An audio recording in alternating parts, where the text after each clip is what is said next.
Welcome to the No Clue Podcast. I am one of your hosts. I'm Tyler, I'm Mike. and we're back. Second round, finally starting today. As we're recording, this is Saturday afternoon, early Saturday afternoon. Um, but we have some Cancun season's greetings to give out to some Yeah, teams for in sure. some exciting series and some not so exciting series. We've already went over the Suns losing, right? I mean, we went I over might them have being been. down 3-0. Yeah, they were 3-0. The last game, I guess, was competitive. Mm. I mean, you know, looks like I they're feel like running it back, so that's gonna be tragic. I always feel like the sweep closeout games are competitive because like the winning team just like it's hard to get the motivation when you Yes, know it's you could. statistically it's You could over. lose three and still Yeah, get another one. Yeah, yeah, yeah. So and that's I think that's kind of why the Lakers won a game, even though they played really well in that game, but it's kind of why yeah. the Lakers won a game. Uh, so you said the Suns are running it back, as far as we know, right? I mean, based on the comments, based on Vogel still being there. I mean, not saying he'll be there, but they're clearly not like eager to make drastic changes. Right. What kind of drastic changes uh, could you see them making? Obviously, the point guard thing, I think we've talked about it. The media has talked about it enough. Other than the point guard situation, is there any other drastic changes that you think immediately helps this team without moving the big three? Uh, like a young player, I guess. A young Uh, player? like a hungry player. I don't know if it's not that they need like something specific on the court. Mm-hmm. They just need a high motor guy. I'll give you a guy I don't even really like, Okoro. Mm-hmm.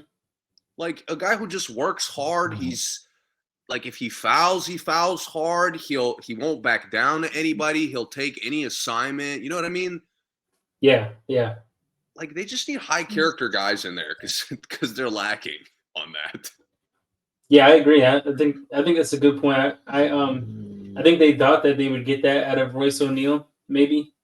Um, Yeah, and they thought Okogie would be that for them, and he kind of fizzled out throughout the year, or they kind of lost confidence in him throughout the year, and and they struggled to find any kind of energy in the games when it wasn't like just purely negative of the big three, you know, kind of being negative with each other. I mean they got the worst matchup too.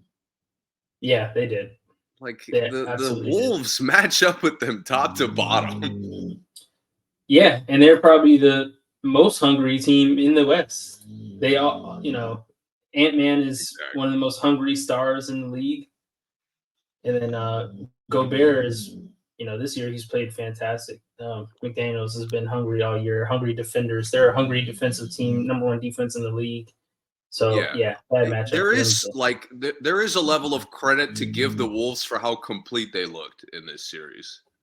Absolutely, absolutely. Yeah, it wasn't just all the Suns being dysfunctional. It definitely was a lot of the Timberwolves, and we talked about the Timberwolves throughout the season. Um, they look really, really, really good. Ant Man Yeah. is Anthony Edwards is emerging as a really, really good leader, and he leads in a different way. Seems like Yeah. um, leads in more camaraderie. Uh, I don't want to say it's like an admiration love that he has for them. Like everyone admires him on the team and respects him, which I think for a young player is pretty difficult because I think he's probably the youngest on the team, and I mean that plays a lot. Yeah. Yeah. So, all right. Anything else about the Suns?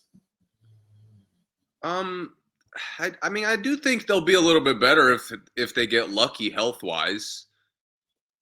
But As in, like the big three playing all season. yeah, but it's like Mm-hmm. again, I mean we talked about it predicting the chances of them being healthy coming in were low. Right. Yeah. So I just they're another year older. And their supporting cast doesn't have the depth to really overcome injuries, even to other key guys. I mean, Right. like, yeah, Grayson Allen goes down, and I'm looking at them like they need shooting. I know, and I mean they made that a big deal in the series, and he only, he barely did anything in the 2 games he Exactly. played. Yeah. Exactly. But like just his presence to like his threat to space the floor. And now it's like your spacing is even worse. Yeah. I mean, I can't even really think of many teams that lose one shooter and all of the sudden, maybe the Lakers. But besides that, like all the other teams have such shooting depth that one shooter shouldn't destroy their spacing entirely. Yeah. Yeah. I thought the Pacers were gonna be hurt by losing shooters. I mean, Mathurin is kind of a scorer, not really a shooter, but Yeah. then trading Buddy, I thought that would affect them, and it might have for like 5 games, and then they just got right back on track. Let's see who else. Let's go to the Clippers and Mavericks. Yeah, We this both picked one's the fresh on Mavericks in my the mind. series, right? Mm-hmm. So are you surprised at all about how it went? These last two games, like, are Yeah, disgusting. they're bad losses for the Clippers. Like the Pelicans, still a young enough team where I get it. That's why I was so mad at CJ because it's like I understand everyone playing poorly except you.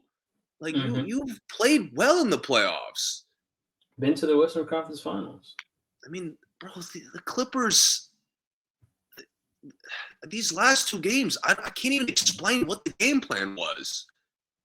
Me either. I mean, it's I like just they're know whatever it was, they weren't doing it. they're switching like usual, but it's not. They're not even like committing to switching really. Hmm. Guys are like standing around for. They can't rebound on Dallas. Like Dallas is not exactly a rebounding juggernaut, No. and they had guys flying in all over. I mean, Kyrie was flying in for second chances. Yeah, one major thing for me with the losses that the Clippers had in this was I thought if there was one team that could manage like switching lineups a lot, like Dallas likes to, I thought it would be the Clippers because they have a team where their bench is basically just full of versatile guys who I don't know if there's one player on the team who I know like the one position they play other than like the centers. Other than the centers, everyone else on the team is relatively positionless. Um, so I thought that with the Mavericks trying to go big, go small, go big, go small, they go back and forth a lot. Luka's at the one sometimes. Sometimes he's almost like the second biggest guy out there. Sometimes Kyrie's handling the ball. Sometimes he's not. Sometimes they have Exum like playing a small forward. Like they do weird stuff. Josh Green plays power forward for them sometimes, kind of like a Josh Hart kind of thing. So I thought the Clippers would be the prime, like the perfect team to combat that because they have those lineups they can do. And they surprised me with not being able to combat it at all. Yes, And this was the one Western series. I'm like, this is an even matchup. yeah, I'm with or pretty sure. without Kawhi, by the way. Yeah, and I'm pretty sure I was like, yo, this is gonna be star players versus star players. Like it's the role player impact shouldn't dictate how the series goes. Right. And to be honest, like top to bottom, this is one of Luka's worst series. Yeah. Yeah, I would say so. Kyrie had a couple bad games. I mean, the supporting cast, Tim Hardaway missed most of the series. Yeah, Kyrie and Luka, not only did they both have some bad games, they really only had like one game where they both played well, like where they both Yeah, put it together. All the other games was one or the other, one or the other. So, yeah. it was just the Clippers looked so inept. Hmm. And like Ty Lue, that's him coming back and getting an extension is just insane to me. Mm-hmm. But with that being said, like I told you after the last game they won, I'm like, yo, Harden being aggressive, like Paul George being aggressive, it can't stop. Right. And it's exactly what stopped. Mm-hmm. I could forgive if they went out shooting poorly. Like, okay, Dallas is better. That's fine. That's not Yeah. even what happened. They couldn't stop anyone. They couldn't rebound. Paul George couldn't even get clean looks on guys that are like have no business checking him. Mm-hmm. Paul, you can't score on Daniel Gafford. I mean, he had to make a lot of moves, on ball. They had a really hard time getting guys open off the ball, like a lot harder than the Clippers should, because they have a lot of good screeners on that team. They have hardworking guys. A lot of threats on the team where you think there would be a lot of spacing and room for guys to get open off ball, and everyone had to, basically go one-on-one to get a bucket. And Harden again just disappears. He had one amazing game, and then everything else was just mediocre. He's just like he's jogging around. He'll make a nice play. He'll make a nice shot. And it's like, James, why don't we go back to that? This is why he shouldn't be on the ball as much as people want him to be. The point guard Harden should be, retired, unless you have someone else that's like a really good ball handler that is there with him. But the point guard Harden, I mean, if he's only going to be aggressive 60% of the time or 40% of the time, you can't do it. You can't have a ball handler that lacks that much aggression and consistency. Dude, you're setting your role players up to fail because Terrence Mann, some games he barely touches the ball. And this last game, he has to be the hero? Like, why is he even put in positions to turn the ball over? Because the star players aren't being aggressive. Yeah, exactly. I mean, like, they got Grant Williams out of Dallas partly because he was kind of bullshitting on some possessions, trying things he shouldn't have been. Mm-hmm. Like, Dallas lives and dies by their two star players attacking. Yeah. But the Clippers live and die by Norman Powell. Right. Or like Russell Westbrook some games. It's so stupid. It is. It's really bad. I don't understand it at all. I don't know how the Clippers found a way to match. Like, the Suns' future looks bleak. Mm-hmm. The Clippers, with their sheer, like, quitting, match that. Yeah. Because I really, there's nothing to be excited for with this team running it back. Nope. I mean, they already told us they will, because with extending Kawhi. Mm-hmm. And now, after you extend Kawhi, we don't want to pay Paul George more than Kawhi. What? Mm-hmm. What are we talking about? The one who plays twice as many games, and who actually is there at the end of every season. Yeah, and again, I'm mad at Paul as much as I am Ty Lue or James or Kawhi, mm-hmm. But like, this team is like fundamentally broken. Of all the teams in the West, they're the team I least want to run it back.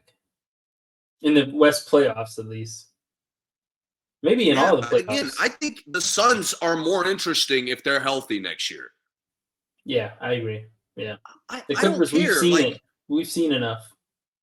The Clippers had a month where they looked like a contender, and they just said, nope, that's too much work for us, guys. Yeah. So I don't know what they do moving forward with running it back with Ty Lue and these guys who are in and out of the lineup, in and out of the fucking game, like how engaged they are in the actual game. Yep. I mean, Ty Lue with his lineups, it confuses me so much, especially like with the bigs. I don't know how Plumlee and Tice go from like really contributing all season to not playing at all in some of these games. Bro, And then Daniel him feeling the Tice need to, literally did not get a minute. yeah, and then he feels the need to go small ball with like with like Paul George as the biggest guy on the court. It's so Which dumb. what It's is the such thought process? losing basketball. Yeah, yeah. PJ Tucker played the last two games, I think. I know he played the last game. I think he played the game before that too, I mean, when the took series was took Ty basically Lue. I've almost been over. begging for it from like March. Yeah, It took Ty Lue on the verge of elimination to figure that shit out. and I never really understand what coaches think like will happen if they put somebody in the game. Like, what negative impact is PJ Tucker going to have on the game that's like so bad that he can't take some of Amir Coffey's minutes? That's what I'm saying. Like, Tice what's couldn't really going to be touch. that? Like Tice couldn't get in for 2 minutes and pick up 2 to 4 fouls. Like, why not? Yeah, and go for the Tice just going for blocks is better than you know just people getting layups. At least Tice is going to go for the block and maybe get a foul. Maybe he won't. At least Tice catches the ball like every time, unlike Zubac, who is like a 60% catch rate. Yeah, Tice has a little bit of range too. Like you And they can't. force I feed mean, he's him. not a good 3-point shooter, but you're not gonna leave him. That you're not gonna let him shoot all night. Like Paul George feeds him in the post. He throws it Zubac, right back. I'm like, yo, why? Zubac. Yeah, it's Yeah, so annoying. I'm like, Paul, there's no need. He's not even looking to like go to work. Like he doesn't have a mismatch. he Like Gafford doesn't is not a steal. mismatch. He's not asking for the ball. You're just throwing it to him. Yeah, yeah, It's so frustrating. yeah. It is. It is. I think I've been very critical on Ty Lue, like for the majority of us doing this podcast, like before he even came to the Clippers. So I don't really have too much more to say about that. I think it's Yeah. nonsense. I don't really know why he gets so much credit. I don't know what he's done to deserve the credit. Um, yeah, he took three Hall of Famers to the finals, and two amazing Hall of Fame plays on the court. I'm, I'm Won the honestly, I don't game. even care. Like Ty Lue's been so trash. I'm just mad that he couldn't play Tice a minute. Yeah, Tyson PJ Tucker definitely got a raw deal this series. What the fuck? Both That playable last guys. game, they said it on the broadcast. It was PJ Tucker's 103rd playoff game. Yeah, Like, come on, Ty Lue, you know better. he doesn't. Allegedly, Yeah, he does. I mean, apparently he apparently doesn't. not. I would think. I would fucking assume, but that's on me, I guess. Yeah. Okay. Moving on. We'll stick to the teams getting eliminated. Celtics eliminated the Heat in 5 games. Heat didn't have two of the three best players. You can debate whether Terry Rozier is as good as Hero and Bam. Whatever. Um, They didn't have Jimmy Butler. It was clear they had no structure on the court at any given time. They couldn't get good shots. They couldn't get consistent looks. Like Hero could come down and hit a crazy shot here and there, but he couldn't they couldn't put a run together really for basically the whole series. Um, and the Celtics are just have way too Very much talent, talented. straight up. Yes. Yeah. Their There's really talent not is much else to say overwhelming. about. Their Yeah, longevity is like their continuity is overwhelming too. it is. Yeah, it is. Because they I definitely like mean, they especially for a flipped team like that. right, and they flipped the defensive switch. The last 2 games they locked up, Hmm. and that to me is Yeah, like, I want to see that more consistently from them. yeah, But like I did see a lot of good things. Jalen Brown was aggressive. He wasn't like he settling, was. every touch. Jason Tatum was he still can't see the floor well for a full 48. Mm-hmm. But it's he's showing moments of like good feed, good kind of pass to the assist, starting to Mm-hmm. develop instincts in some of the plays they run, but it's just not consistent enough. Yeah. But they're kind of figuring it Yeah. out, I guess. Yeah, they are. Jaylen Brown, however, has not gotten any better at taking care of the ball No, since the epic meltdown. The no. year they went to the finals, where he set a Boston's record for most elimination turnovers. game, Jaylen Brown at least 5 turnovers whenever that happens. Jaylen Brown had averaged more turnovers in this series than any 3 Miami Heat players combined. Any of them. Any 3 you want to pick, Jaylen Brown had more turnovers than those 3. And Tatum also would have led the Heat in turnovers. Drew Holiday also would have led the Heat in turnovers. Derek White would have led the Heat in turnovers. So and Derek White is the only one that's like often trying to make the right play. Yeah. Oh, I'm sorry. The other 3 Hero guys had more turnovers than Tatum, but everybody else would have led the Heat in turnovers. Hero was really bad. The Jays, I don't understand why the Jays refuse to take care of the ball. It's like a conscious choice at this point.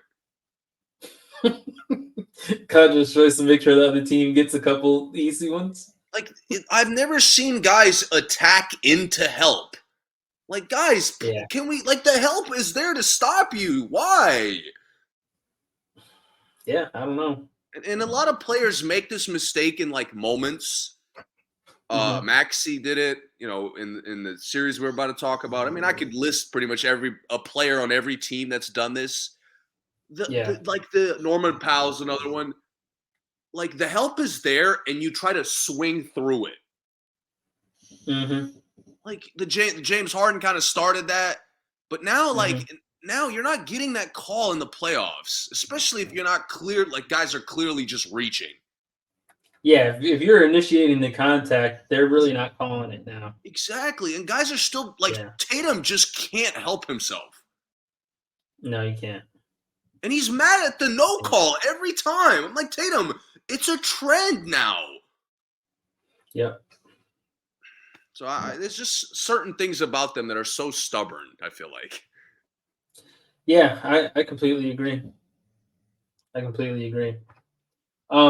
But other than that, I don't have much else to say about that. I think, Miami will run it back. And they should. They should definitely give Terry Rozier a year to play with these guys. For sure. Okay, moving on to who? Who's next? We covered all the West. Boston. Milwaukee. We got to cover Milwaukee. Yeah. This is another one. Injuries were really bad. Dame and Giannis didn't play in one of these games, which is, pretty bad. It makes the team really hard to win. I mean, easy to beat without Damian and Giannis. The Pacers really they had more energy than the Bucks every game, it felt like. And I mean, I guess that's their thing. Highest pace in the league, fastest tempo in the league, highest scoring team in the league. So if you're missing your 2 best scorers, chances are you don't really have a shot. But Bucks still fought really well. I thought they fought hard, but they're another one that I think they kind of are forced to run it back at least with the big 3. You agree? Yeah, running it back is kind of a given for them the way they went out. Yeah. I want them to be hungry to get better. You know what I mean? Because with Adrian Griffin, they were on their way to a number 1 seed. So I think with Doc, a full off season, a training camp, they're probably going to come out swinging next year. Right, I agree. Yeah, and I mean they should. Yeah, but this team, you watch, all 6 of these games, Without Giannis, they're collectively slower than the Pacers. Right. Like they just couldn't. This was the only team. Other teams that lost, like, just didn't get back well enough, but could have. The Bucks, like, literally didn't have the speed to get back in this series.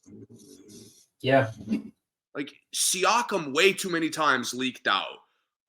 Naismith leaked out. Halliburton, every time he pushed at full speed, good things happened. Toppin was unstoppable on the breaks. Toppin literally was just running. Like, every time. He looked like LeBron. TJ McConnell was just running all the time. Yeah. Yeah. To me, like, you got to address, your supporting cast looked fucking old. They're old. They're old. And the crazy thing is, I mean, go ahead. I'm sorry. No, I'm just curious. Like, I still want them to be eager to make moves. I agree. I just don't know what it would be. I think this is a team where the supporting cast could change like the entire supporting cast for me. And I mean, I think they should keep Bobby Portis because he's, a great sixth man, but everyone else on the team is so expendable because I think this is kind of the beauty of having a top 5 player in the league like Giannis is, that the structure can't change that much. Like, there's really no players that's going to change how they play that much as long as you have Giannis. You know what I mean? Yeah. So I wouldn't mind if they just really switched all of the supporting cast, to be honest, and just to see what happens. Even the short stints of Beauchamp and Andre Jackson, Marjon Beauchamp and Andre Jackson we got in this, and AJ Green. They came to match the Pacers' energy. Yeah. They just didn't play enough. And I understand the pressure on, I'm not shooting Doc Rivers any bail, but I understand the pressure of, hey, we have a lot of vets on this team. They should know what to do. They should be able to hold it down. I'm not like, you're not going to play Andre Jackson, over Chris Middleton and not even over Pat Bev for a long stretch, but that's what was working. I mean, even though it was a small stint, and even though I don't think it really would have won any of the games, but moving into next year, he has to see that some of the younger guys are helping them compete in some of these games. They may be the key to competing in some of these games against these other young teams. Like, I'm not expecting Crowder to run around with Obi Toppin for 40 minutes. It's just not a viable plan. But Andre Jackson, he was doing it. Yeah. He might have been getting cooked here and there, but it was all right. It was better than what they were doing than watching Obi Toppin just run to the, catching lobs. So, see, you've called him out before, but in this this context, you're not calling out the main weak link by name. And that's Brook Lopez. Beasley? No. Malik Beasley's like, Malik Beasley sucked. Like, I was, I guess I predicted that, but I'm not really happy about it. Him challenging his own teammate in the 3-point contest this year, he really hasn't been the same since Dame lit him up in the contest. Have you noticed that? That is what it is. Before the contest, his shooting percentages plummeted after that. Wasn't he leading the league before? He was top 5 the whole year up until that point. Yeah, I think I feel like him and Grayson were 1 and 2 up until All-Star break, and then after Dame scorched him in the 3-point contest, he hasn't been the same. I didn't even think about that. That's hilarious. I thought about that as soon as it happened. I'm like, oh, Beasley's this is gonna be good after this, because he talked a lot of trash too. So yeah, he was really, really, really bad. And you're right, Brook Lopez. I didn't bring him up just now because I think I've talked about him enough on the pod, but he's the one starter that I think has to change immediately. Bro, he's he's not even washed. I hate that he's not washed. He's just selfish. He's selfish, and he just is not the effort. We're not He's getting not the there. effort. Yeah. Tice would have Tice would have been an upgrade to him in the series. Not 100%. skill wise, but for what they needed to do, Tice would have been out there, like you said, he would have been hacking at least. At least he would have got to under the basket. I just like Brook without Lopez. Giannis and then with Dame hurt, like Brook Lopez had a chance to play good basketball and he didn't. Yeah. I guess that game they snuck, without Dame and Giannis, he kind of played well, but then he doesn't build on any of that. Right. He had a chance for an easy 20 and 12, 25 and 15 game. I know that's a lot, but he could have gotten it. He's one of the worst. He's 7 feet, right? Like he's pretty tall. Yeah. Looks 7 feet. He's one of the worst 7-foot rebounders in NBA history. Oh, absolutely. Like I'm serious. Absolutely. I'm so serious. You could probably track his like rebounding percentage, and it's literally like bottom tier for all 7-footers. Yeah. I mean, the amount of times he gets like 5 rebounds or less is just mind blowing. Yep.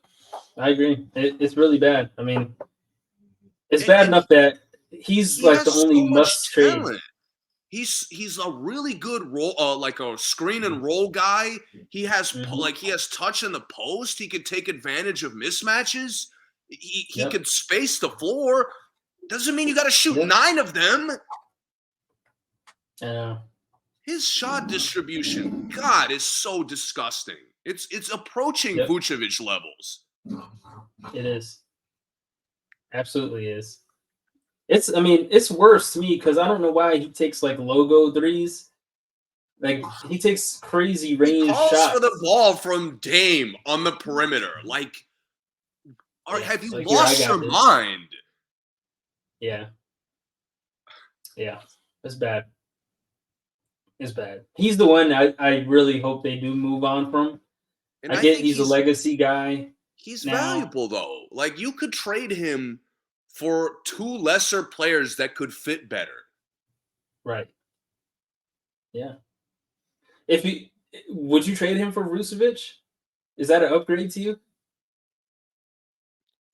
Or is it even? No. I mean, it's like it's a down. Defense. Honestly, it's an effort downgrade. I mean, Vucevic is a better rebounder, but he somehow works like less hard than Brook does on offense. You know what I mean? So even though he almost has as good, if not better, touch around the rim, but it's just never playing to that strength. I asked you this off air, but I think it's a good conversation to have on air. Do they need a floor spacing center? Because I think that from their play style over the last few years, even with Budenholzer, I think that they have made it seem like Giannis has to play the 4, and they need someone who can, space the floor a little bit better at the 5, so Giannis can really kind of play the 5 most of the time. Inside presence, rebounder, shot blocker, all that stuff. While Brook is the pick and pop guy, and Giannis is the pick and roll guy because he can't shoot. But do you think that they have to have that? That's what I'm curious about. I don't really know the answer. I'm not expecting you to be, there's no right answer, but problem is with a good coach, the answer would be no. And forget the coach. Honestly, forget the coach. They're like you said, they've been too stuck playing this way.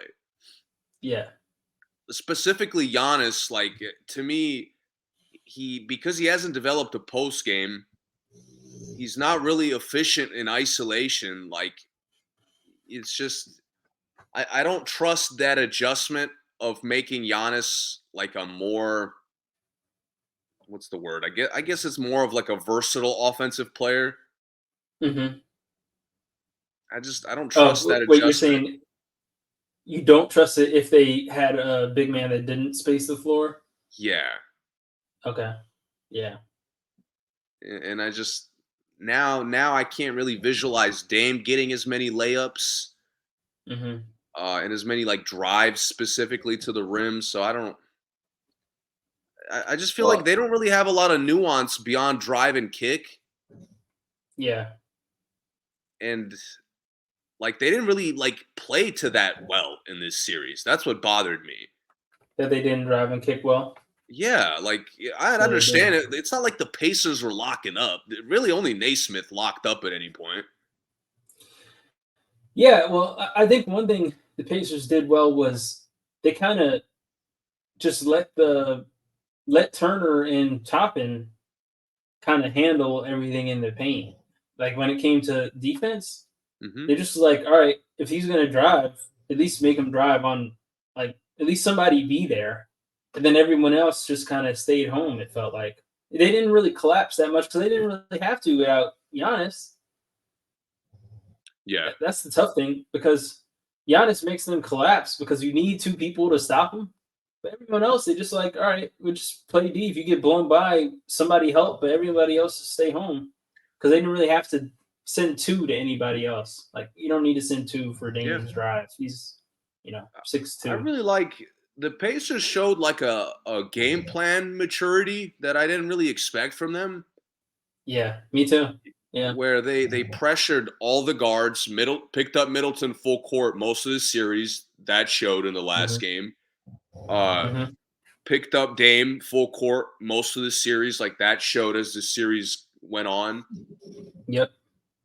and they obviously ran the floor exceptionally well, which is their strength. Like that's a team that's looking to play to their strength. Yeah, that and they kept moving well. I know that sounds very like a small thing to casual basketball fans, but you look at a lot of these other series, specifically the Celtics Heat series, the Suns series, the Clippers series, um, the Lakers series. I mean, other than the Nuggets, most of these teams don't have any movement when somebody has the ball. It's so But the stagnant. Pacers had a lot of backdoor cuts. They had a lot of like show and goes. Guys coming up off the screen and then sliding down to the basket. A lot of ghost screens. They did a lot of cuts to the basket. And again, I think so much of it was because with Giannis wasn't there, stuff looked a lot easier. Like I just don't think Toppin was going to catch an alley oop like every game if Giannis is there. Hmm. But uh, that's part of the game planning. Know who's there, know your personnel. Right. And they knew those guys were there, and Siakam was exposing everyone Yeah. because he really didn't have anyone that could guard him in this series. Honestly, that series was as impressed as I've ever been with Siakam. Yeah, me too. I think that was Siakam's best series of his career, I honestly. mean, I was higher on him. Like, I didn't think he'd impact winning as much as he has, but I think I was a little more positive on them getting him than you were. Hmm. But I didn't Hmm. I didn't see him being like the flawless fit to whatever they need from a forward.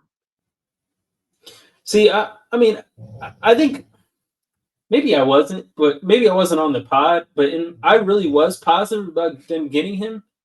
My only fear was whether Halliburton and him could both play together at the same time, play well together at the same Hmm. time, which I'm not I so do sure remember that. I've seen yet. Maybe here and there a little bit.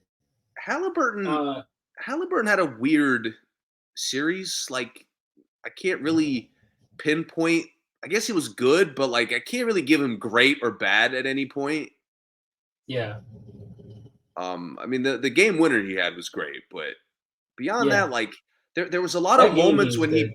he The yeah, overtime there's game a he lot was of good. moments when he dictated the game well, but like he wouldn't really sustain it, and he would still kind of make like inexperienced mistakes at times. Hmm. And then there was times when he was even engaged defensively, and I'm like, yo, the Pacers, like, if he's gonna be a two-way player and he's gonna get stops, now they run off of him getting stops, like that's even more transition layups for them. Yeah, It just didn't yeah, see enough. I didn't see enough, but the steps are there. yeah. I agree. I agree. Um, okay. I'm excited for the Pacers moving forward. I mean, not this next series, but I mean, moving forward throughout the years, I am excited. I do want to see just one game. Siakam and Halliburton both look great instead of the alternating thing they're kind of doing now. But they're interesting. They're very interesting, and not having Matherin in this series was uh, like there were some moments where I thought, hey, can we get someone to just give someone a just a straight up one on one bucket? And other than Siakam, they really didn't have anyone else like that. Which I mean, a lot of times they didn't need it because they were just running up and down the court. But in the half court, Matherin would really help them They uh, still they still in a playoff. struggled when the game slowed down. Yeah, yeah. That's what I They're love. missing That that like mismatch. that's why I love like their role players run regardless. Like even when Hmm. there is no transition, like Obi will just run from corner to get back. But Yeah, what's tough is I know he was hurt, but like it was stagnant when he was there. it was. Yeah, he lacked So aggression a lot of the year. A lot of the year too. it's gonna be very important his development. Hmm. Uh, but I think they're in great shape to run it back. I mean, I don't even Oh yeah, know how this next series is gonna play out for them, but I really yeah. like how they're improving. I do too. I do. Okay. Lastly, Knicks 76ers. Best series, best first round of probably since the Denver and Utah Donovan versus Jamal Murray series. Mm-hmm. Um, Three this is one one of the comeback. legendary Eastern Conference series of our lifetimes. Uh, it's been it's just been great, and Every I have a game. lot of positive things to say about, huh? Every single game. Like there was not a Every single breather game. in any of these games. Facts. Yep, every game was great, down to the wire. Knicks won by a combined 1 point in this Bro, series. that's That's insane. crazy. And That is like crazy. you really So think about all the games, that's what it felt like. Like yeah, it did. this Yeah, this series felt like a point split. it did. Yeah, it did. I have a lot of positive things to say about both teams. I'll start with the 76ers since they're going home. Uh, way to battle. They fought. They definitely fought. And I don't know if I would say they're the better team. I mean, obviously they had the best player on the court all They're the the time, more but talented team for sure. you think so? Well, it's weird because the Knicks work so hard. I forget that they're like actually good. Yeah. So I guess it's a little more even, especially with certain Philly players being completely fucking useless. Uh, A- the yeah. Knicks don't have After that problem. after Embiid, who's the next best player in the series? Brunson, right? Yeah. Oh yeah. Yeah. So then Brunson, then is Maxi. Yeah. So then after that, I think I'm picking Knicks. I'm picking like three Knicks next, at Hart, least two. Hart, Ananobi, and probably Yeah, Hartenstein. yeah, maybe yeah. I may pick Oubre over Hartenstein. Maybe they're close though. Yeah, But that's yeah, fair. like yeah. So um, I don't I don't know if they're the better team, but I think they fought really well, especially another team.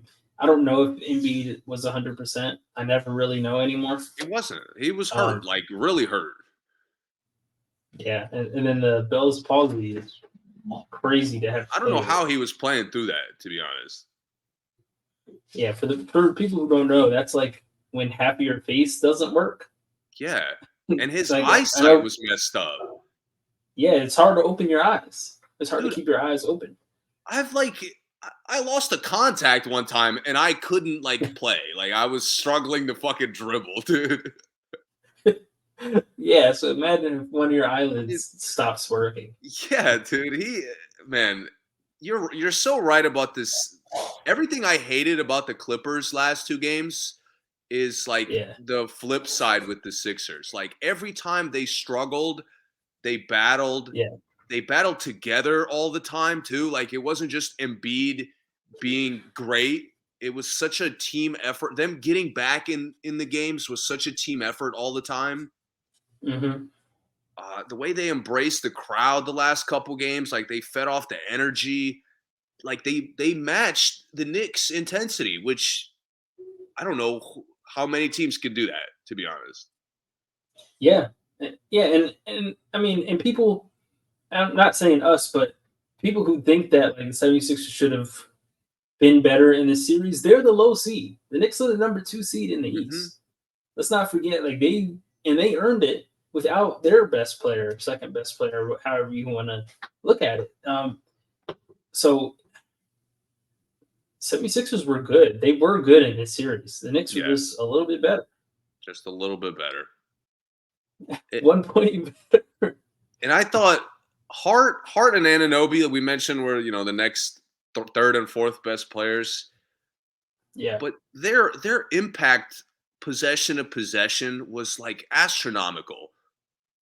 on both ends. On It was fantastic. I mean, Ananobi was like stronger than every Philly player, literally. Hmm. He Yeah. held his ground against Embiid, who looks significantly bigger than him. Paul Reed looked tiny trying to do anything on him.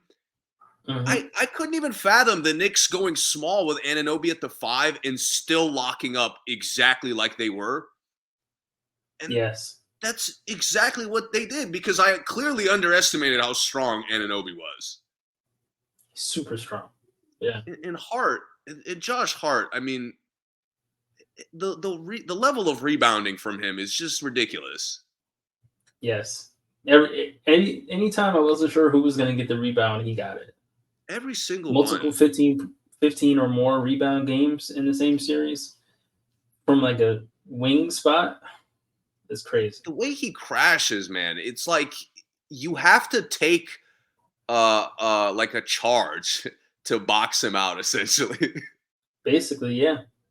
Or you have to like try to foul him and draw the foul when he fouls you back, Yeah. like that kind of thing, And he's which another guy obviously isn't who's effective. he's so goddamn like strong for a basketball player Yeah. that Philly couldn't comprehend like, oh, okay, Josh Hart's on the switch, like we attack that. No, like Tobias can't attack him. Are you insane? And this is going to sound crazy. Josh Hart he might have the strongest legs in the NBA. And when I say Bro. legs, I mean like his base. Yeah. Like you can't move him. No. Like At all. yeah, and I mean, and I'm not saying he has the best vertical in the league. Obviously, he doesn't. But it's just like his center of gravity is so strong. He boxes guys way bigger than him out. He crashes so quickly. His reaction time. I mean, he's great. He's a I great, mean, great, great role guy. and Thibs agrees with us because he can't take him out the fucking game. That's one of the funniest quotes of the year. And That moment, the moment passed was hilarious. yeah, yeah, Man, yeah. the Knicks role players, and I like the two of them dominated, but like, Hmm. bro, Mitchell Robinson couldn't run up and down the court, and they Yeah, couldn't he was keep him another off one. the Not glass, he was not healthy.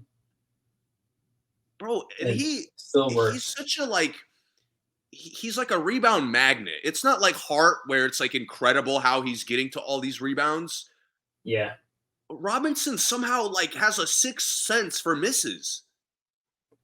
He tracks the ball really well. He Yeah, kind of has he's that Kevin Love level of tracking the ball. mhm. Yeah, it's a good Yeah. comparison, and he's got good hands. He's strong with the ball all the time. He knows, not to dribble too much or put it Yeah. low. He finds shooters quickly. Yeah. I mean, the Knicks supporting cast was just all around incredible, and it was only 7 guys. 7, 8. Bogdanovich got hurt pretty early, Hmm. so it was Shout really out to McBride. Also, it was the just small ball incredible. lineup you were talking about, He was so McBride. good. McBride kind of was the key to that because on both ends he was like you had to guard him. Yeah. Like and they had to have someone big guard him. Like he was kind of cooking Maxi, like honestly. Yeah. And so they had to have someone bigger on him because he was hitting threes. He has a great range. He played fantastic. He had the series of his life, honestly. I don't know if And, he'll ever have a better series than this. and it was interesting because, we've talked about the Knicks a lot this season off air. And Mm-hmm. once Bogdanovich went down, I'm and the next couple of like stretches of the Knicks struggling, they needed shooting. Yeah, they did. And Or they needed someone McBride, at least a threat. yeah, and McBride and DiVincenzo weren't, they weren't lights out. But Mm-hmm. every time the Knicks like desperately needed them to hit a shot, no problem. Yep, they stepped up. And for Definitely. for Tibbs to have the ability to bench DiVincenzo for one of the fourth quarters and then depend on him in the following game, like, I mean, the Knicks chemistry is at a level no other team could touch right now. Yep. Yep. Yeah, very, very excited. So let's move forward to that series, Pacers and Knicks. What are your thoughts? This is a very interesting series to me It is to me too. because both of these teams, like, if they make it through this round, now they're going into next season as a clear-cut contender. Like, no doubt, no, kind of no frustration about something they're missing. Like, they're Uh, clearly good enough to make the run. I'll say the Knicks more than the Pacers, but yes, I agree. Because they're Knicks more missing than the Randall, Pacers yeah. because I was gonna say because they're getting Randall back. They're getting someone, they're Right. getting who has been their best player back, and the Pacers are just getting Mathurin back. But But we'll see Randall, what happens. there's an individual conversation to have about Randall Mm-hmm. that's coming not that soon, Mm-hmm. but it's going to be a tough conversation to have next year based on how he comes back. It is. And you know what I'm talking about? It's the same way I view Paul George, where like I think very highly of him, and yet he pisses me off so often. I have very similar feelings about Randall. Yeah, yeah. Like, I think very highly of Randall, but when when the time comes where there's other options, we're think gonna have about to it. talk You about it. gotta think about it. Yeah. But this series to me, I'm really curious to see who wins the rebounding battle Mm-hmm. because the Pacers showed in this first round that like they're willing to put the work in. Yeah. It's going to be kind of offense versus defense, but the Knicks struggle to score. So, I mean, I told you this whole Philly series, like the Knicks are not going to be able to pull away in any of these games. They can't score enough. Yeah. I think they're going to have the same problem with the Pacers where they're going to have to like execute down the stretch, battle, get, in great team stops. Guys are going to have to like work their ass off. Yeah. To me, Halliburton and Siakam have to continue the way they were playing. Mm-hmm. Like that's Indy's blueprint to win. Yeah. Like Brunson, I don't think has the pressure of needing to score, 35 plus. Okay. Because I feel like the Knicks in general could defend Indiana a little bit better. Yeah. I mean, they're already like top tier defensively, so and Indiana struggles to score in half court. Yeah. That segues to my key for the series is fast break points. Who wins the fast break points in the series? I think wins the series because if the Pacers get turnovers, get long rebounds, turn them into points, they're going to be really hard for the Knicks to beat. And if the Knicks do that to the Pacers have no shot. If the Knicks beat them in fast break points, Pacers have no shot because they can't. They're not going to be able to score in the half court like normally they normally struggle to, and they're going to struggle with it even more in this series. Like that's why I've enjoyed the games where Brunson has shot poorly, but he's Mm-hmm. also had some games where he's turned the ball over a little more than he should. Mm-hmm. That's going Can't to do be a that in key. this one. That's going to be a key for him. Is like, I'm okay. You got to shoot a little bit more. That's fine. We cannot let Indiana run. Right. And to me, like I do think the Knicks will be very prepared. Mm-hmm. But Indiana has a lot of depth. Like Indiana won't stop running. You know what I mean? Yeah. And Philly showed like if you battle back with the Knicks, you have a chance. Yeah. Yeah. You can be in the So series for sure. like predicting this series fucking sucks because I think it's going to be another like 6-7 games. Most of them are going to be close. Maybe there's like something surprising happens and one of the teams gets a blowout, but honestly, it's hard to picture that. Which one of these teams has uh I kind of want to say for the whole series, but let's just start with game one. Which one of these teams is more likely to get hot? Like get hot and just have a fantastic shooting game. I I say think the Knicks. I think the Knicks as well. I think Indiana's just like lacking in discipline a little bit, especially Yeah. defensively. Like Yeah. Philly actually defended well a lot of the series. I just Hmm. don't really see Indiana doing that. Yeah. I agree. I agree. And I don't see Indiana stopping the bleeding. That's the other thing that's tough. Like Philly could stop it because like Maxi could get a turnover and get an easy basket. Embiid could hit a spectacular shot. I mean, Pacers can do that, but I It's more think of like a chances are collective less effort for likely. them. Yeah, yeah, yeah. Okay. Uh, let's go to the Thunder and Mavericks. You don't want to Thoughts on actually that one? pick since we're getting the head start on it. The Knicks and Pacers. Yeah, Knicks and 6. I'm gonna say Knicks in 7. It's Knicks it's and 7. it's 7 to me. Okay, And I think Indiana will really impress me if they push it to 7. gotcha. So you really think Knicks and 6, but it could go to 7.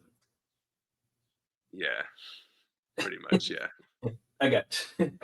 All right, Thunder and Mavericks. Um, this is tough for me because I really don't know.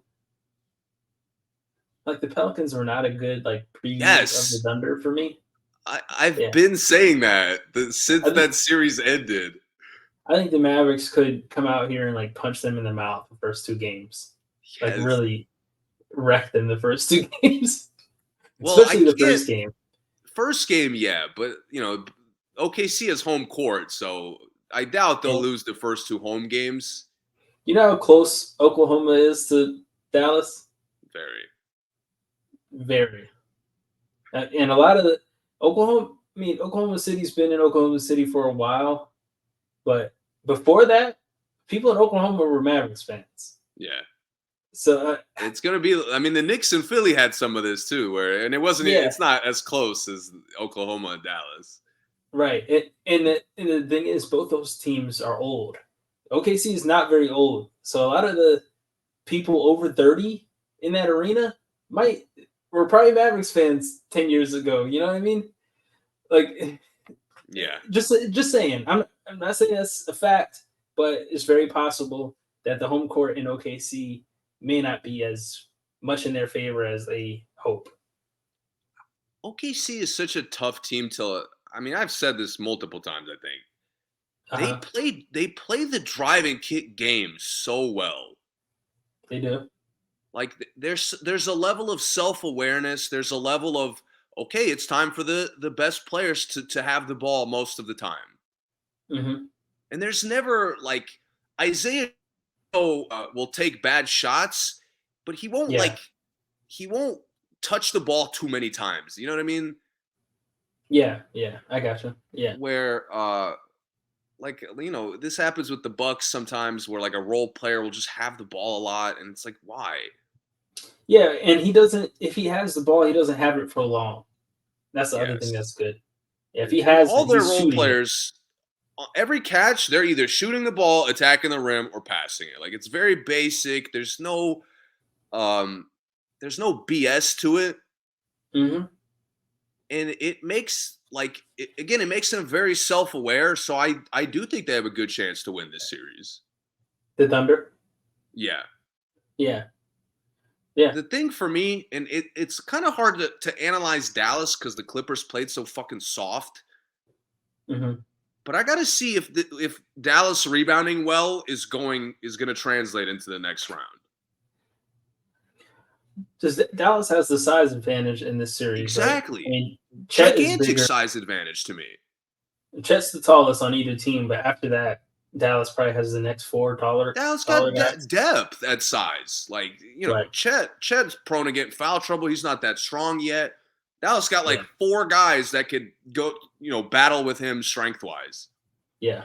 Yeah. And Lively's probably the highest jumper in the series. Yeah. I mean, To me, other like, than to Derek. I'm not sure how much of it was Dallas focusing on that and how much of it was just the Clippers being bad. Mm-hmm. To me, if Dallas punishes them on the glass, which is something they should look to do, Mm-hmm. I mean, they win in 6. Mm-hmm. Because that gives, now you're getting extra chances. Luka and Kyrie are dictating the show even more. Mm-hmm. Shea and Jalen Williams would have to be flawless to match that at that point. Yeah. But to me, like, Dallas has to show an overwhelming advantage in some way. Maybe it's depth. Maybe it's a 3-point shooting, which is doubtful because OKC gets them up. Mm-hmm. Maybe it's their ability to get layups. Specifically, Luka being, really strong, Kyrie having a creative bag. Mm-hmm. But to me, Dallas has to show an overwhelming advantage here. They cannot match like play style for play style, which is something they're prone to do. Yeah, and the thing is, the play styles are already very similar, but I don't. The problem is, I think I don't mean this like literally they're easier to check, but I think Shea is more likely to expose somebody on Dallas than like Luca by himself beating someone on OKC See, or even Kyrie. I think they're just more energetic defenders on OKC. this is kind of the same thing I saw, and this is probably going to be the key for Dallas every series for as long as Luka and Kyrie are together. The 2 best players on the other team have to outplay Luka and Kyrie, Mm-hmm. which is, it's a tough assignment, obviously, but I think Shea and Jalen Williams showed they're capable of that. Yeah. And to The me, problem the problem is. Oh, go ahead. What were you gonna say? but to me, it's like Luka's, let's say 30 and 10. Like Shea matches that scoring 40. You know what I mean? Sometimes. The only tough thing about Luka is if he gets guys shots, there's like no limit to how many like points responsible he can be. Yeah. Like, especially if he gets to the basket and he gets to the right hand. Please, Thunder, do not let him get right hand layups in this series. I'm gonna.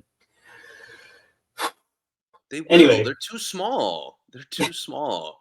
but if he does and they collapse, Luca could have 15 assists and they could be all threes, and like it could be really bad. It could be all alley oops and threes, and like the Mavericks can go on stretches where they don't miss any of Luca's passes. Yeah. And I'm not saying the Thunder can't do that, but I think the Mavericks have more options. Like Thunder don't really have a lob threat, not really. I agree with that. Like Dallas has to show they're a more versatile team.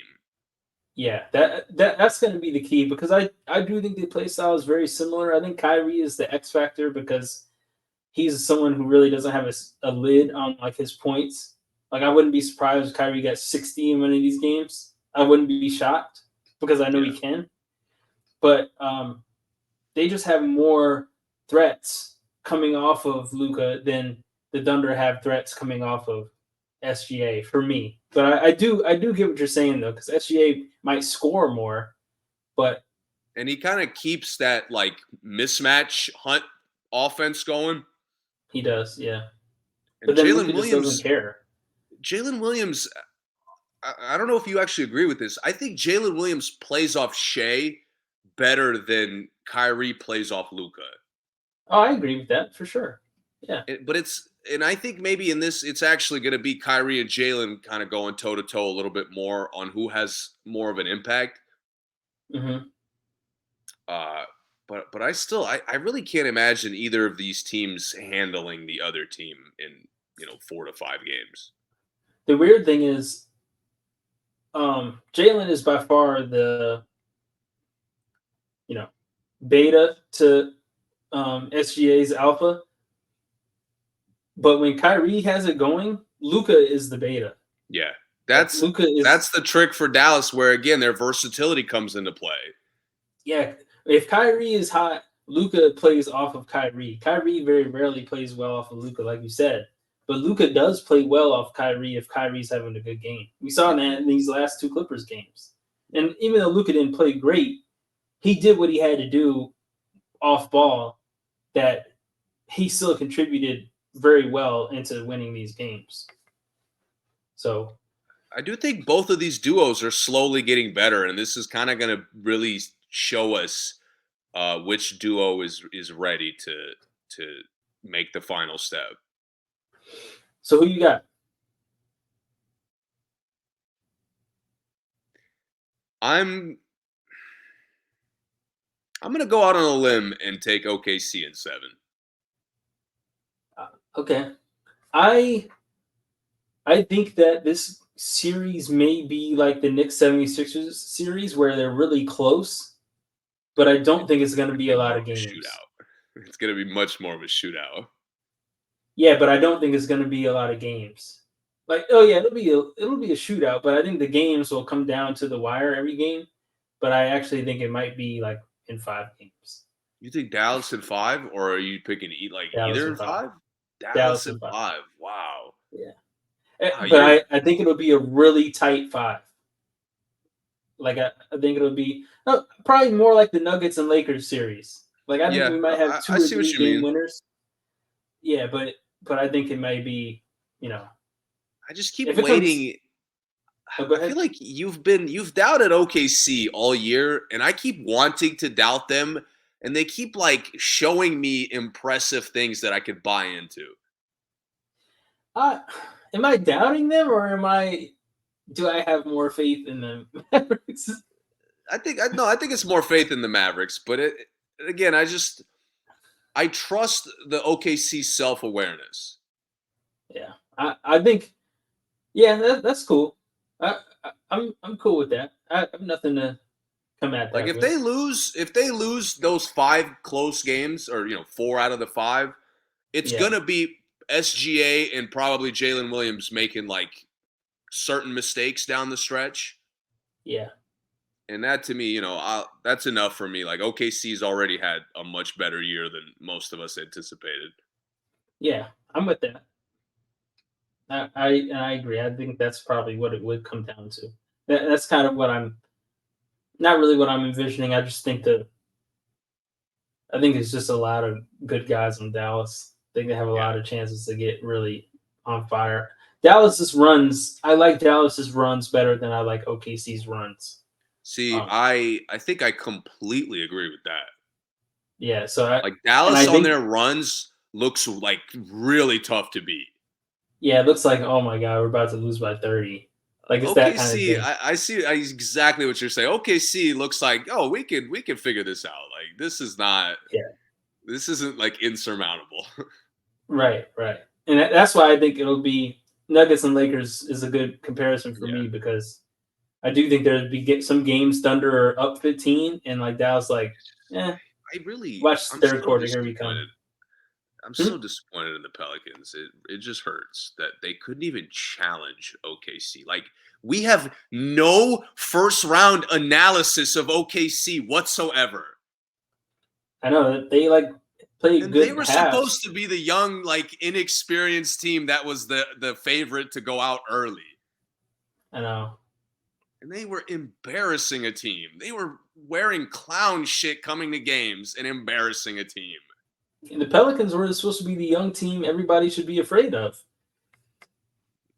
Yeah, I said that too, so I gotta hold that L. Yeah, I mean, and the thing is, Zion not being there couldn't have really changed people's predictions because they I thought play half the they year without looked Zion better anyway. without him. Most of the Yeah, year they they norm looked better without him. right. They haven't played a full season with Zion at all. So like, well, you see them enough without Zion for it to be, to make Willie Green's a still sound employed, unfortunately. for now. For now, we'll see. All right, last series to talk about. We're not going to talk about the Cavs Magic series. We're just going to skip that because 3-3, Game 7. We'll talk about that when it ends. That We can series has predict been who's going to win it, gross. but But we'll get to that. hmm? That series Yeah, has been gross, and we will get into all that after it yeah, ends. yeah. Last series, the one maybe, but when this podcast comes out, the game might have started. But Timberwolves Nuggets, uh, we talked about this series already. So let's get right into this. We talked about their first rounds. Let's get Yeah. right into the second round. What do you think? Who you got? And why? I think Denver will beat them in 6. I'll go ahead and Okay. pick right away. Okay. Denver's continuity, I think, right now is unbeatable. Okay. I think their shot selection is essentially perfect. In Minnesota, it's not going to be as easy for them to defend the way they just did. Oh, definitely not. Like, there's a lot more nuance. Obviously, they're going to have mismatches all over. Mm-hmm. And Denver's duo is unstoppable offensively. Like, offensively, they are just flawless. I've been saying it all year. Yeah. To me, and this is going to be the series to validate that. Either they let me down and I look stupid, or they validate me. I think their defense will be more important this series than their offense. But I mean, I get what you're saying because the Timberwolves are the number one defense in the league. So this is the chance to see what the Nuggets offense can do against that. Um, again, from like last year, but now everyone's healthy. Uh, you're gonna say I'm a hater for my Oh, my you're pick, but not picking the Wolves, dude. I'm picking the Timberwolves in 7. All right, that's fair. I Picking them could, in 7. 7 games. See, for me, my 6 games is my toss up. I get like 7 is supposed to be the toss up, but really my 6 games is like it could go either way, but I think this team is a little bit better. My 7 games is like these is more like it's going to come down to the best player thing for me, and I think Anthony Edwards might be the best player in more of these games than one of the Nuggets players. I That's all. just, One to more. It me, only takes one more game. there is a blueprint to beat the Nuggets. Like, you have to relentlessly attack their duo. But Yeah. I keep waiting for teams to do it, and I think Minnesota is set up to do so. Uh-huh. But the problem is the Nuggets dictate the pace so well Mm-hmm. that it's just like you have to execute all, like, in possessions. You have to take care of the ball. You have to give back. You have to, like, have a clear game plan for how you switch or how you guard pick and rolls. To me, Denver's overwhelming, I think. That's completely fair, but I think that Anthony Edwards has become like the ultimate pace dictator in a way that, again, I'm not saying he's better than Jokic. I'm not saying he can control the game better, but with him is he can score at any pace. Any pace the other team sets is not going to affect him. That's what makes it kind of Yeah. dangerous to me. Like if you go slower, cool. He can go slow and it's still unstoppable. You go faster, cool. He's the most athletic player in the gym all the time.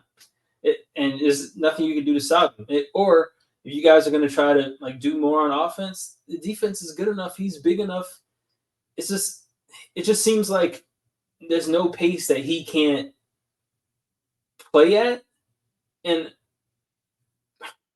I know that may not be the same for like the rest of the Timberwolves, but it really doesn't matter because he like the game's going to be decided by him a lot of times for them. Like if they win, he's going to be playing well. They lose, he probably didn't play that great, or Nuggets really just played a lot better. It's hard for me really to describe, but they're tough, man. Timberwolves are tough. They They're are. tough and they're big, and they have a lot of mismatches too. And I think that they have the length to not have as not be at such a deficit around the mismatches that the Nuggets create. Like they have guys long enough to get on Michael Porter Jr.'s shot. Not that it'll stop it, probably won't, but they have guys that at least could put a hand in his face better than like Reeves not jumping and Michael Porter Jr. just simply jumping right over his hand, and then at that point he's wide open. But I think Timberwolves have guys for those kind of things. You They're see, good, man. I'm thinking about this series, and I actually disagree with you on Anthony Edwards. Okay. To me, the X factor here and the deciding factor is the Wolves' front court. Oh, absolutely. Yeah.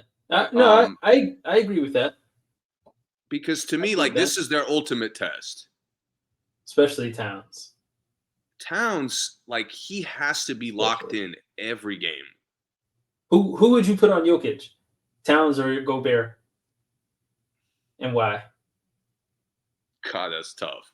That is tough. That Chris Finch is struggling to figure that one out, I'm sure. I would start with Gobert.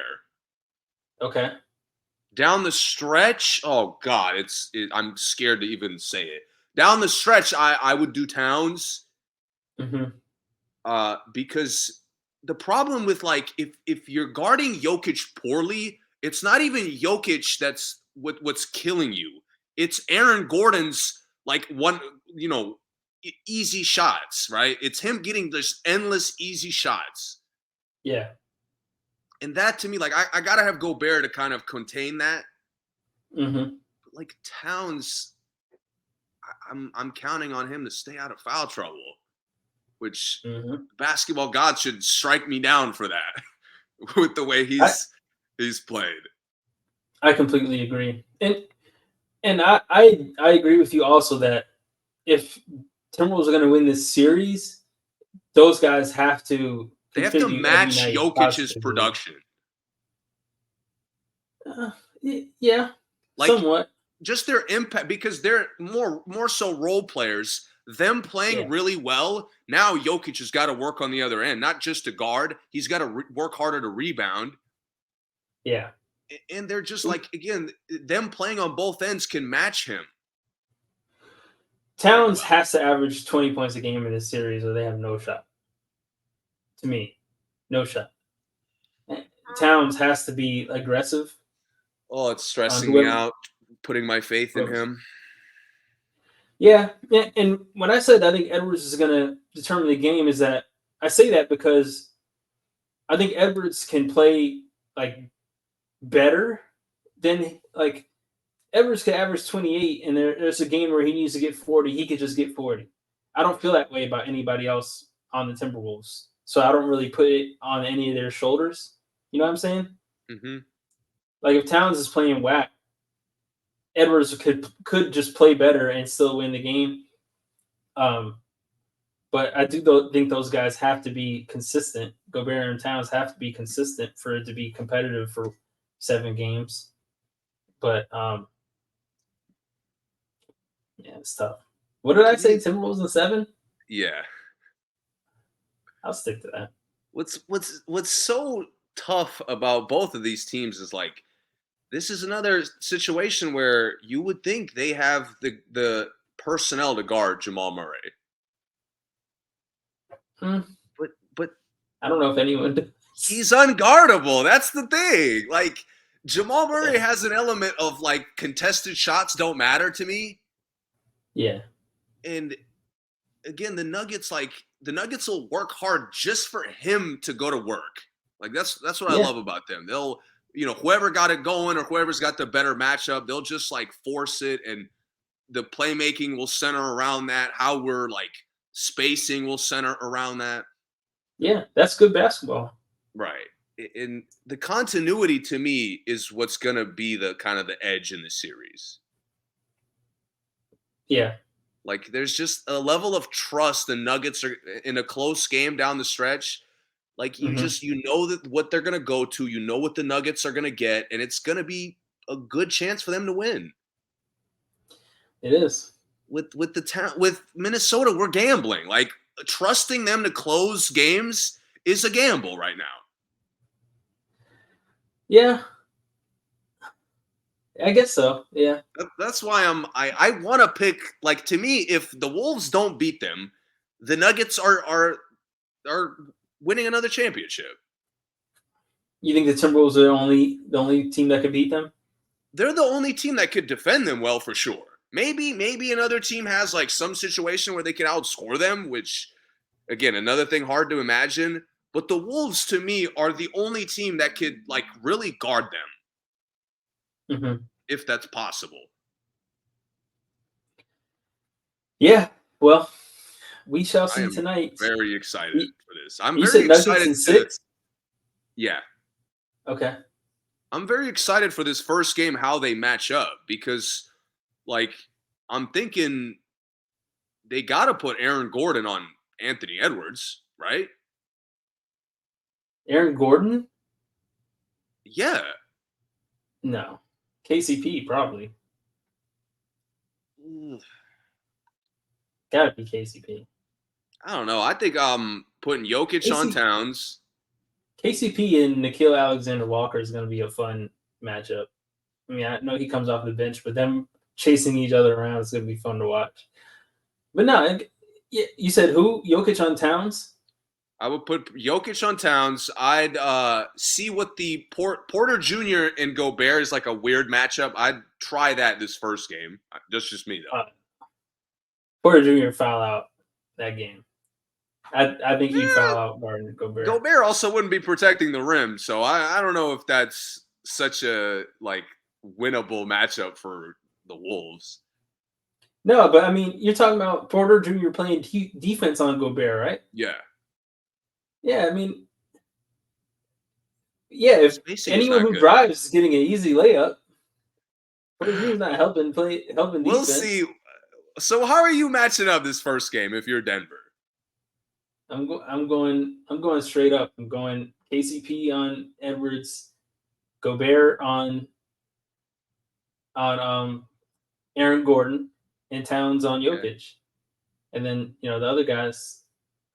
See, I think Denver, McDaniels, one of their sneak like attributes is they get weird with matchups. Now, I would go McDaniels on Porter Jr. I would go Edwards on Porter Jr., McDaniels on Murray, and Conley on KCP. Yeah. I imagine McDaniels is going to take the majority of that assignment. Yeah. And he has to listen. Bradley Beal and Devin Booker, they're good.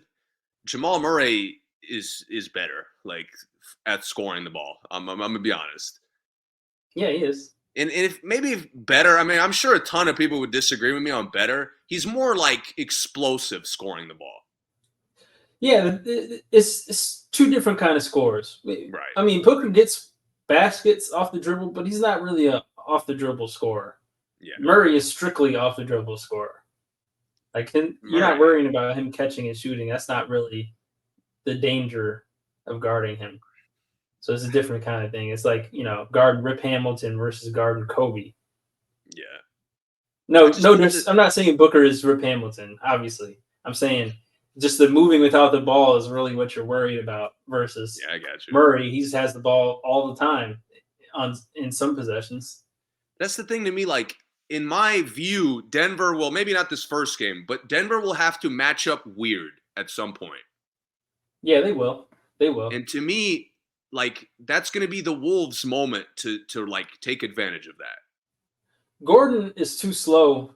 You said Gordon on Edwards, right? Yeah. He's too slow, I think. Nah, really? Yeah. Yeah. I don't know, Edwards, dude. I don't bro, know. Edwards He is moved. blowing He be past. moving.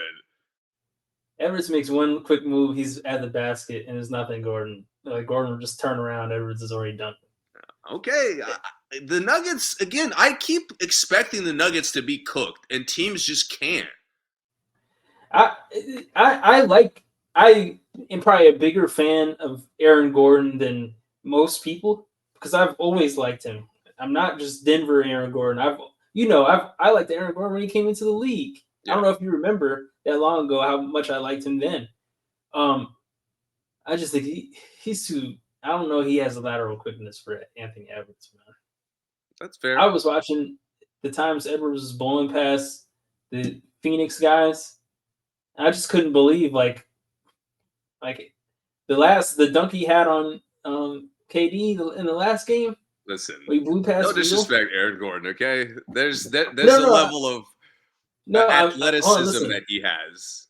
I'm not saying Aaron. I'm not saying Beal can guard like Aaron Gordon. I'm just saying sometimes I don't think Edwards is that quick, but like he makes a move and it's just a little twitch, and he's like he blows past people.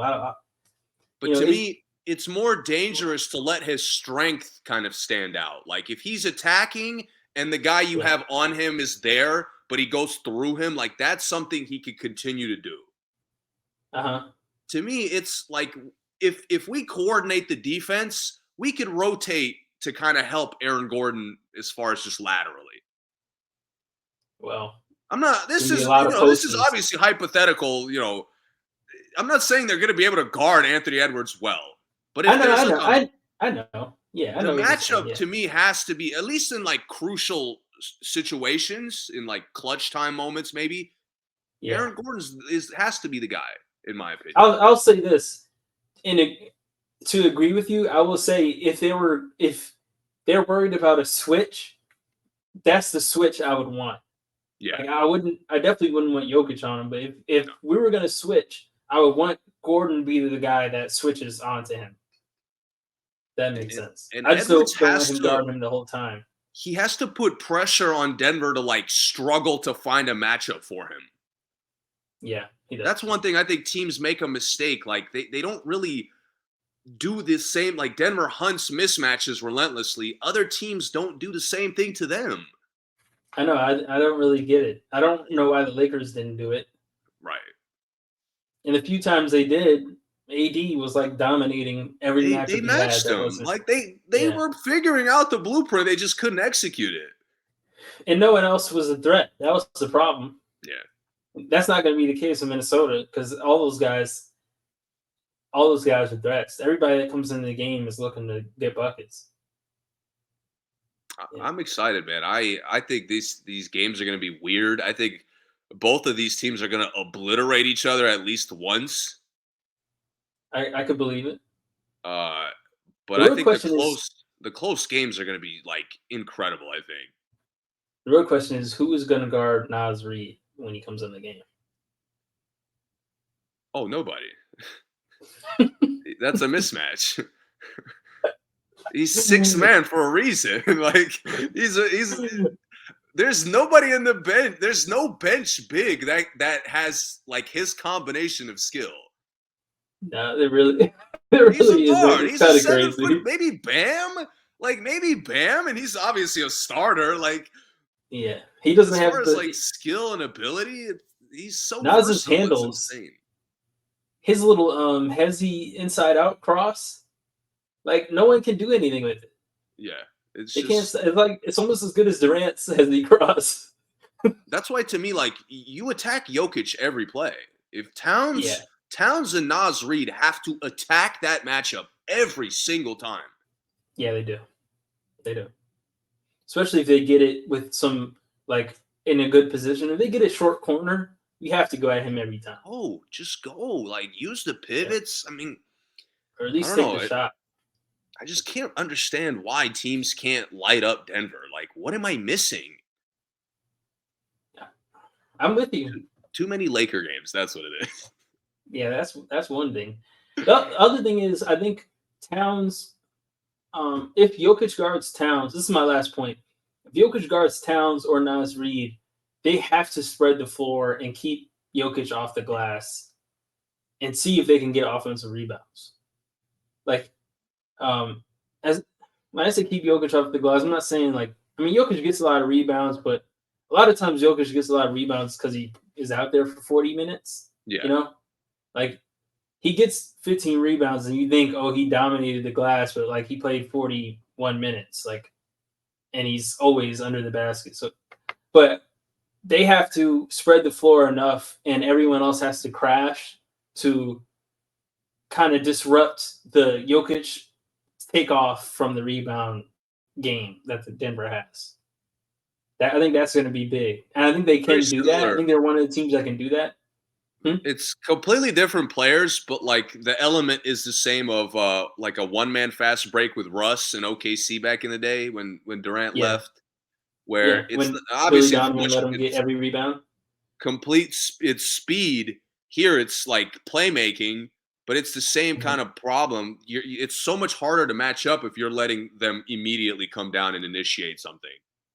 Yeah, it's Draymond too. Draymond gets the rebound, and the play has started. As soon as Draymond has the ball, the play starts because Steph is already moving, Clay's already moving. Somebody's going to be open. Same thing. There's guys who do it poorly. Like Bam does that, but it's like a really bad imitation of the other guys. Yeah, he doesn't have the vision. He doesn't have the same vision. But yeah, with Jokic, as soon as he gets the rebound, that play has started. The 24 seconds have started. The play has started.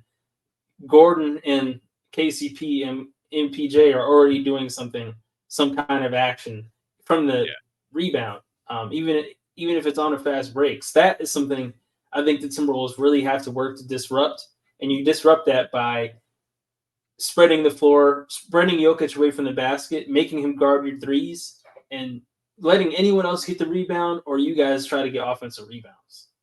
Yeah, because if KCP gets the rebound, nothing happens. Nothing. But if KCP takes off, now you got to worry because he's fast. Now you're in danger. If MPJ takes off, now you got to worry because he'll catch you sleeping for like a second. You're too late. He's getting the shot off. But the key is only Jokic makes that pass. Anyone else gets the rebound, it don't matter if they take off because they just don't see it. Nope. They don't make the pass. I mean, even Murray is a good point guard. He doesn't really make the look up pass. Reggie Jackson every now and then will throw a nice look ahead Yeah, every now and then when he's out there. Yeah, but those. So as long as you keep the main guy, keep Jokic off the boards, the fast break has been disrupted that quick. So I think that's something big for the Timberwolves to watch. I hope Chris Finch knows that too. And that's what people do to the Warriors. Yeah, you gotta double Draymond. I'm coming off this Lakers series too much because it's like the Lakers didn't take anything away from Jokic. No, they didn't. It's like he's killing you with playmaking for 3 quarters, and then he's getting any shot he wants in the 4th quarter, and he's still playmaking. Like he never stopped playmaking. And then on Jamal Murray, you're just like you don't understand how to like switch and stay on him.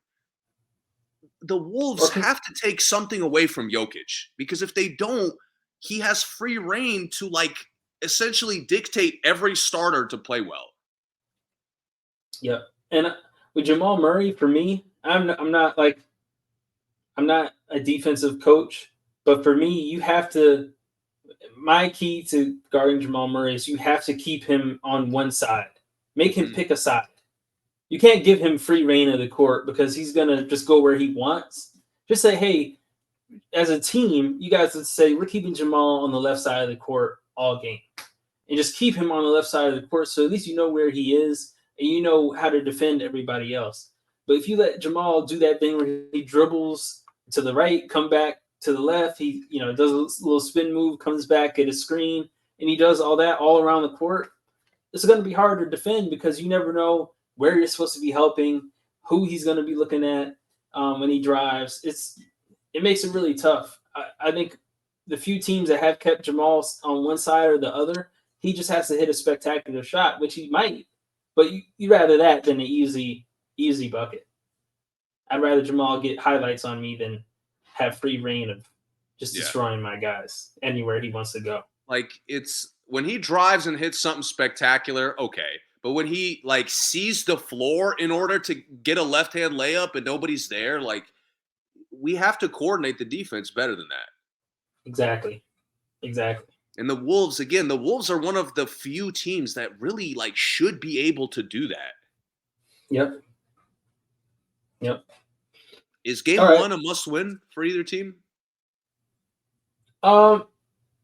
No, because I think both these teams can win 2 in a row. Okay, I think I'm with that. I think the Wolves got to play well today. They don't need to win. They do have to play well. Yeah, I believe they're home, right? They're the 2 seed. No, Nuggets are the 2 seed. Oh, it's in Denver. Oh, I'm more confident in my Denver pick, but I still think the Wolves got to come out and show things they could do well against this team. Mm-hmm. This can't be a blowout. Yeah. No one can get blown out in this first one, or else either one is in trouble to me if they get blown out early. Nuggets in more trouble because they'll be at home, but yeah. Okay. Last thing, real quick. Cavs or Magic, Game 7. I'm gonna pick Orlando in this one. I'll stick to the Cavs. Home teams have won at home every game. Again, I don't know how. I'm not confident in Donovan being healthy, but he had 50 hurt yesterday, so not really. It's kind of hard to gauge. Donovan is. I have no doubt in Donovan. Everyone else, I have tremendous doubt. Very, very, very fair. Like you said, we'll get to that next pod. But even guys I trusted have let me down for Cleveland, so they're tough. Mm-hmm. Yeah. All right. Thank you for listening. As always, this has been an exciting playoff so far. I expect it to get even more exciting.